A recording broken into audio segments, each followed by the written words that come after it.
Hello everyone, welcome to my channel English grammar tutorial. কয়েকদিন আমরা most important synonyms করছিলাম, কিন্তু আমাদের একটা পার্ট বাকি ছিল। ইডিয়মসের মোস্ট ইম্পর্টেন্ট আর একটা পার্ট বাকি ছিল। ইডিয়মসের আমরা 9টা পার্ট করে নিয়েছিলাম। আজকে আমাদের ইডিয়মসের মোস্ট ইম্পর্টেন্ট যেটা 10 নম্বর পার্ট, এবং এই পার্টটা কমপ্লিট করলে মোটামুটি আমাদের যে মোস্ট ইম্পর্টেন্ট ইডিয়মসের পার্টটা ছিল সেটা কভার হয়ে যাবে। আজ এটা তোমরা ভালো করে প্র্যাকটিস করে নাও। আজকে ক্লাস হয়ে গেলে আমি তোমাদের এই পিডিএফটা টেলিগ্রাম চ্যানেলে দিয়ে দেবো, তোমরা সেখান থেকে ডাউনলোড করে নিতে পারবে। তাই তোমরা যারা আগের ক্লাসগুলো দেখোনি, আগের পার্টগুলো দেখোনি, তারা কিন্তু অবশ্যই দেখে নেবে, কারণ ওখানে প্রত্যেকটা ইডিয়মসকে আমি খুব বিশদভাবে ব্যাখ্যা করে দিয়েছি। কারণ তোমরা জানো ইডিয়মস এমনই একটা জিনিস, এটা যদি না আমরা বুঝতে পারি, আমরা কিন্তু ওয়ার্ড বাই ওয়ার্ড মিনিং করে এটাকে কখনোই সঠিক অর্থে আনতে পারবো না। কারণ ইডিয়মসটা ওই রকমই একটা জিনিস যার ওয়ার্ড এক মানে এক, যেটা আমাকে মুখস্থ করতে হবে, আমাকে ভালোভাবে বুঝে মুখস্থ করতে হবে। ক্লিয়ার? তাহলে এই ক্লাসটা হয়ে গেলে এর পরে থেকে মোটামুটি আমি সিনোনিমসের পার্ট আবার শুরু করে দেব, তারপরে অ্যান্টোনিমস আর গ্রামাটিক্যাল যে পার্টগুলো, তার মোস্ট ইম্পর্টেন্ট যে grammatical class, narration, voice, article, preposition আমি তোমাদের বলে দিয়েছি আগের ক্লাসে করার জন্য। আমি ডেসক্রিপশনে লিঙ্কও দিয়ে দিয়েছিলাম, সেই ক্লাসগুলো তোমরা দেখতে থাকো। এরপর আমি ডাইরেক্ট প্র্যাকটিস সেটের ক্লাসে চলে আসবো, আর আমি থিওরির ক্লাস করাবো না, কারণ যেহেতু ক্লাসটা করানো আছে, বারবার একই ক্লাস করিয়ে তো কোনো লাভ নেই। ওইটা থেকেই তোমরা ন্যারেশন, ভয়েস সমস্ত নিয়ম ভালোভাবে শিখে নিতে পারবে। ক্লিয়ার? তাহলে চলো আজকের ক্লাস শুরু করা যাক। 2 to 6 আমরা 2 to 5 পর্যন্ত বা 225 পর্যন্ত শেষ করেছিলাম। কি বলছে? All Greek to me. তাহলে সবটাই আমার কাছে গ্রিক। তার মানে কি? ইনকম্প্রিহেন্সিবল। তার মানে কি দাঁড়ালো? ইনকম্প্রিহেন্সিবল মানে হলো যেটা আমি বুঝতে পারছি না।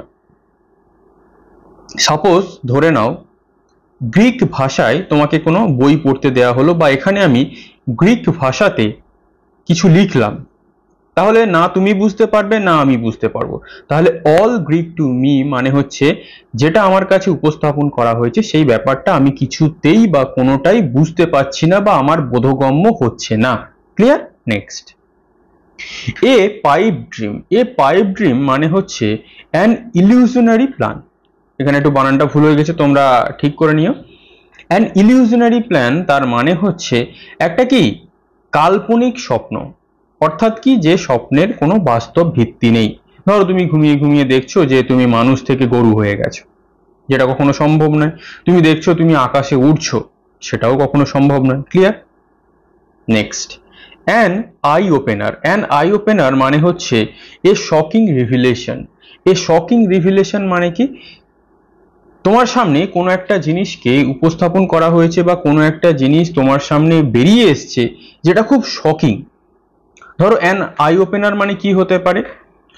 তোমরা 4জন বন্ধু ছিলে, দেখা গেল তোমাদের মধ্যে একজন বন্ধু পিছনে পিছনে তোমাদের খুব ক্ষতি চাইতো, কিন্তু তাকে দেখে মনে হতো না সে অতটা ক্ষতি চাইছে।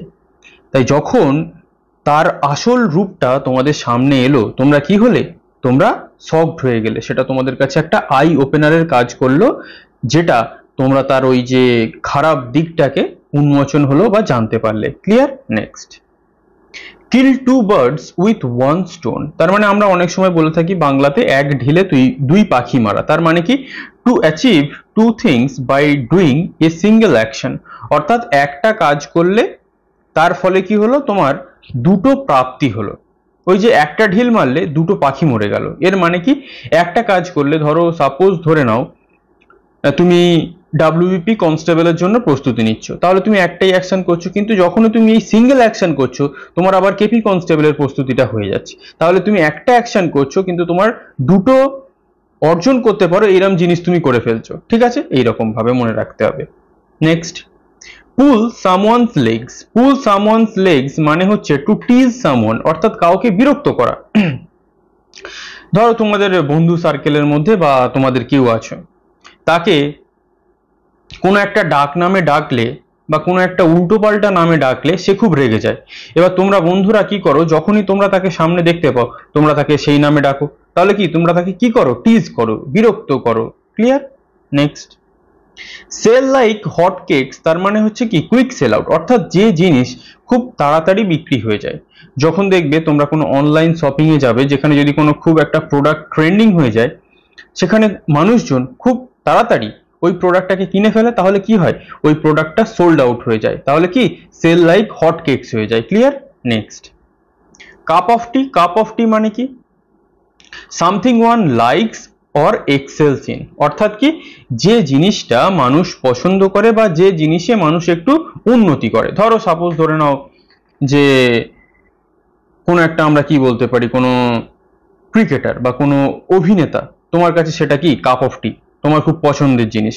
বা তোমার একটা কোনো বই বা কোনো একটা নোভেল বা কোনো একটা শার্ট শু, যে কোনো একটা জিনিস তোমার খুব পছন্দের জিনিস, সেটাও হতে পারে। Clear? Next, two play devil's advocate তার মানে কি two argue just for the sake of ইট, অর্থাৎ কি অনেক সময় তোমরা কোর্টে দেখবে একটা উকিল জানে যে সেই আসামিটা খুনি বা কোনো একটা অপরাধ করেছে, কিন্তু যেহেতু সে ওই আসামির কাছ থেকেই বা যে খুন করেছে তার কাছ থেকে টাকা নিয়েছে, তার হয়ে লড়বে বলে সে কি করার চেষ্টা করে, যতই সে খুন করে থাকুক, যতই সে মার্ডার করে থাকুক, সে ঘুরিয়ে ফিরিয়ে এইটা বলার চেষ্টা করে যে না, আমার মক্কেল খুন করেনি। তাহলে এইটাই হচ্ছে to play devil's advocate, just for sake of it, নিজের লাভের জন্য খারাপটাকেও ভালো বলা। Clear? Next, call it a day মানে কি টু স্টপ ওয়ার্কিং, অর্থাৎ কি তুমি একটা কোনো কাজ করছিলে, তুমি বলে দিলে কল ইট এ ডে, তার মানে কি ওই কাজটা তুমি যেখানে করছিলে তুমি স্টপ ওয়ার্কিং করে দিলে, কাজটা থামিয়ে দিলে। এই যে আমি ক্লাসটা করাচ্ছি, আমি তোমাদের 25টা করে ইডিয়মস করাই, আমি যদি এখানেই কল ইট করে দিই, কল ইট এ ডে করে দিই, তার মানে কি এই যে ক্লাসটা আমি করাচ্ছিলাম এই 234 পর্যন্তই আমি থামিয়ে দিলাম। তাহলে কল ইট এ ডে মানে কি যে কাজ তুমি করছিলে সেই কাজটা সেখানে থামিয়ে দেওয়া। ক্লিয়ার? নেক্সট, এ বেকারস ডজন মানে হচ্ছে কি এ গ্রুপ অফ 13, অর্থাৎ এই গ্রুপ অফ 13 মানে কি তোমরা একটা বেকারস ডজন হয়ে তোমরা কোথাও বেড়াতে গেছো, তার মানে বেকারস ডজন মানে কি তোমরা যে বেড়াতে গেছো সেই গ্রুপে কতজন আছে, 13 জন আছে। এটা কিন্তু খুব ভাইটাল, মনে রাখবে। ব্লেসিং ইন ডিসগাইজ মানে হচ্ছে something that seems bad but provides some benefit. তাহলে ব্লেসিং ইন ডিসগাইজ মানে হচ্ছে যেটাকে প্রথম দৃষ্টিতে মনে হয় খারাপ, বাট প্রোভাইড সাম বেনিফিট, কিন্তু এটা আমাদের কিছু লাভ দিয়ে যায়। যেমন কি ধরো দেখা গেল তুমি আজকে কোথাও তোমার যাওয়ার ছিল, সকালে কোথাও যাওয়ার ছিল কোনো একটা ট্রেনে করে, তোমার সাপোজ ধরে নাও তুমি অন্য কোথাও যেতে, কিন্তু তোমার বাড়ির একজনের শরীর খারাপ হয়ে গেল, সেই জন্য তুমি যেতে পারলে না। তারপরে দেখা গেল ওই ট্রেনটার অ্যাক্সিডেন্ট হয়ে গেছে, ট্রেনে যতজন যাত্রী ছিল সবাই মারা গেছে। তাহলে কি বাড়িতে তোমার ওই যে কোনো একটা আত্মীয়র বা কারোর শরীর খারাপ হওয়াটা তোমার কাছে একটা ব্লেসিং ইন ডিসগাইজড। প্রথমে মনে হয়েছিল তোমার এটা খারাপ, কিন্তু পরে দেখা গেল তোমার একটা লাভ হলো, তোমার কি জীবনটা বেঁচে গেল। Clear? Next, in the fast lane মানে হচ্ছে কি a life filled with excitement, মানে যে জীবনে শুধুমাত্র উত্তেজনায় পরিপূর্ণ।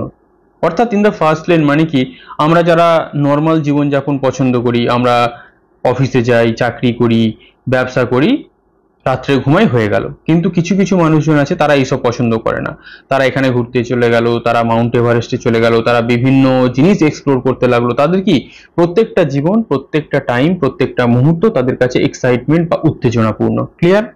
নেক্সট, ডে অ্যান্ড নাইট মানে হচ্ছে কি কন্টিনিউয়াসলি, অর্থাৎ তোমরা ডাব্লিউবিপি এবং কেপি কনস্টেবলের চাকরির জন্য কিরকম ভাবে প্রস্তুতি নিচ্ছ, ডে অ্যান্ড নাইট কন্টিনিউয়াসলি অনবরত তোমরা পড়ে যাচ্ছ, প্রত্যেক দিন তোমরা পড়াশোনা করছো। Clear? Next, to get cold feet মানে হচ্ছে কি টু বি অ্যাফ্রেড। আমরা অনেক সময় বলি না আমাদের ঠান্ডায় ভয়ে গা হাত পা ঠান্ডা হয়ে গেছে, তাহলে টু গেট কোল্ড ফিট তার মানে কি সে ভয় পেয়ে গেছে কোনো জিনিসে।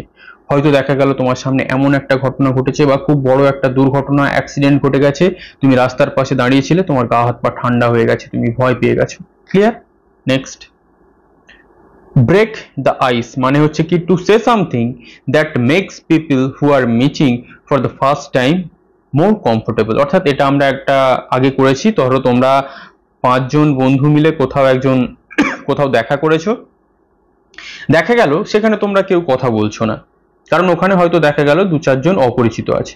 তাই তুমি কি করলে, প্রথমেই ব্রেক দ্য আইস করে দিলে, মহলটাকে একটু মানে কি বলা যায়, আনন্দপূর্ণ করে তোলার জন্য তুমি প্রথমে কথা বলতে আরম্ভ করলে যে এ এর নাম এই, এ ওই, এর সাথে আলাপ আলোচনা বা তোমরা এদের সাথে পরিচয় করে নাও। তাহলে তুমি ব্রেক দ্য আইস করলে। ক্লিয়ার? কেউ কথা বলছিল না, তুমি শুরু করলে। বিগার ফিশ টু ফ্রাই মানে হচ্ছে কি having something more important to take care of, অর্থাৎ তোমার কাছে আরো কিছু গুরুত্বপূর্ণ জিনিস আছে যেটাকে তোমাকে যত্ন নিতে হবে। ধরো দেখা গেল যে তোমার জীবনে কোনো একটা পরীক্ষায় তুমি ফেল করে গেছো, তুমি সাপোজ ধরে নাও তুমি ডাব্লিউবিপি বা কেপি এই দুটো পরীক্ষাতেই ফেল করে গেছো, আমি সাপোজ ধরে নিলাম। কিন্তু ব্যাক এন্ডে তুমি কি করছো? ডাব্লিউবিসিএস পরীক্ষার জন্য প্রস্তুতি নিচ্ছ। তাহলে যেই তুমি ডাব্লিউবিসিএস পরীক্ষার জন্য প্রস্তুতি নিচ্ছ, তুমি কি বললে? এখানে ফেল করেছি, তা কি হয়েছে? আমি বিগার ফিশ টু ফ্রাই এর জন্য অপেক্ষা করছি। তার মানে কি ডাব্লিউবিসিএস যে জিনিসটা এইটার থেকেও তোমার কাছে ইম্পর্টেন্ট, তার জন্য তুমি প্রস্তুতি নিচ্ছ। Clear? Next, A Sturm in the T cup তার মানে কি চায়ের কাপে ঝড় না। Much excitement over something trivial, অর্থাৎ ছোটখাটো জিনিস নিয়ে খুব উত্তেজিত হয়ে পড়া। ধরো সাপোজ একটা ছোটখাটো জিনিস, নর্মাল জিনিস, তোমরা তোমাদের বন্ধুদের বা বাড়িতে কেউ ধরো দেখা গেল কোনো একটা সামান্য একটা কিছু কথা বলেছে, সেই কথাতে তুমি খুব রেগে গেলে, তুমি এক্সাইটমেন্টে পড়ে গেলে, তাহলে সেই জিনিসটা নিয়ে তার সাথে ঝগড়া করার বা রেগে যাওয়ার কোনো প্রয়োজনই ছিল না, কারণ তুচ্ছ তুচ্ছ বিষয়ে আমাদের মাথা গরম করার কোনো প্রয়োজন নেই। Clear? Next, A ball of fire তার মানে কি an active and energetic person, তার মানে কি আগুনের বল তা না, এমনই একটা ব্যক্তি যে ব্যক্তিটা খুব সক্রিয় এবং যে খুব এনার্জেটিক। তুমি যখনই বলবে সে তোমার যে কোনো কাজের জন্য প্রস্তুত। আবার কিছু জন মানুষ কি থাকে, এই ঘুমোচ্ছি, হবে না, ভাল লাগে না, এইরকম মানে কিছু ল্যাদ খাওয়া মানুষ আছে বলে না। আর কিন্তু এ বল অফ ফায়ার মানে কি তার কাছে খুব ফুল অফ এনার্জি, সবসময় তার শরীরে এনার্জি ভর্তি। Next, be like chalk and cheese. Be like chalk and cheese মানে হচ্ছে to be completely different from each other, অর্থাৎ কি একে অপরের থেকে সম্পূর্ণ আলাদা হওয়া। যেমন আমি একজন মানুষ, তুমি একজন মানুষ, আমার পছন্দ হয়তো একরকম, তোমার পছন্দ আর একরকম, তাহলে টু বি কমপ্লিটলি ডিফারেন্ট, একে অপরের থেকে সম্পূর্ণ আলাদা। আমার পছন্দ তোমার পছন্দ, আমার চয়েস তোমার চয়েসের মধ্যে কোনো মিল নেই। Clear? Next, straight from the horse's mouth তার মানে কি ঘোড়ার মুখ থেকে পুরোপুরি না, directly from the person involved, অর্থাৎ কি যে ব্যক্তি জড়িত আছে সরাসরি তার কাছ থেকে। অর্থাৎ তোমরা দেখা গেল কেউ একজন বলছে জানিস তো ওখানে ওই লোকটা এরম চুরি করেছে, ওখানে ওই লোকটা এরকম খারাপ, কিন্তু তোমার মনে হলো যে যার সম্বন্ধে বলছে তাকে একবার জিজ্ঞাসা করে দেখি তো, যে তোমার সম্বন্ধে তো এরকম বলছে, আদৌ কি এগুলো সত্যি? তাহলে যখন ডাইরেক্ট ওই ব্যক্তিকে তুমি জিজ্ঞাসা করছো, সেটা কি করছো? Straight from the horse's mouth, সরাসরি সেই ব্যক্তির কাছ থেকে, যে ব্যক্তির সম্পর্কে কিছু বলা হচ্ছে, যে ব্যক্তি এই বিষয়ে জড়িত, তার কাছ থেকে তুমি জানতে চাইছো। নেক্সট, অন ক্লাউড নাইন মানে ভেরি হ্যাপি, এটাকে আর নিশ্চয়ই ব্যাখ্যা করার দরকার নেই। অন ক্লাউড নাইন মানে ভেরি হ্যাপি, তুমি ডাব্লিউবিপি বা কেপিতে ফাইনালি সিলেক্ট হয়ে গেছো, চাকরি পেয়ে গেছো, তুমি অন ক্লাউড নাইনে চলে গেছো, তার মানে কি তুমি এখন খুব খুশি, ভেরি হ্যাপি। ফ্রম স্ক্র্যাচ তার মানে কি ফ্রম দ্য বিগিনিং, একদম শুরু থেকে। এই যে তোমাদেরকে আমি বলছি, যারা তোমরা এখনো আমার ক্লাসগুলোতে এখনই প্রথমে এই ক্লাসটা দেখছো, তোমরা একদম আমার প্রথম ক্লাস 1 থেকে শুরু করো, মানে কি ফ্রম স্ক্র্যাচ থেকে শুরু করো, ফ্রম দ্য বিগিনিং থেকে শুরু করো, তাহলে তোমাদের এই ব্যাপারগুলো বুঝতে আরো সুবিধা হবে। Clear? Next, into hot water মানে কি ইনটু ট্রাভেল, তার মানে কি গরম জলে কেউ নেমে গেছে না, ইনটু ট্রাভেল মানে সমস্যার মধ্যে পড়ে গেছে কেউ, সে যে কোনো রকম সমস্যা হতে পারে, নিশ্চয়ই এটা আর ব্যাখ্যা করার প্রয়োজন নেই। টার্ন এ ব্লাইন্ড আই তার মানে কি প্রিটেন্ড নট টু নোটিস, অর্থাৎ সে ছলনা করছে যে সেটা দেখেনি। অর্থাৎ ধরো আমরা এরম বসে আছি, আমার সামনে দিয়ে কোনো একটা স্টুডেন্ট আমার পাশে এসে বসলো, আমি বুঝতে পারলাম সে আমার পাশে এসে বসেছে, কিন্তু আমি এমন নাটক করছি বা এমন আমি ভান করছি যেন আমি তাকে দেখতেই পাই না, আমি বলছি ও বাবা তুমি এসছো, অথচ আমি জানি কিন্তু স্টুডেন্টটা এসে আমার পাশে বসেছে, এইরকম ছলনা করা। Next, have egg on your face. Have egg on your face মানে হচ্ছে কি to be made to look foolish or embarrassed, অর্থাৎ কাউকে দেখে মনে হচ্ছে সে খুব বোকা বা কাউকে দেখে মনে হচ্ছে সে খুব ইতস্তত বোধ করছে। অর্থাৎ ধরো আমি এরকম আনচান আনচান করছে আমার মন। তোমরা দেখেই বুঝতে পারছো যে স্যার আমার এরকম চোখ মুখ আমি করছি, স্যার আপনার কি কিছু হয়েছে?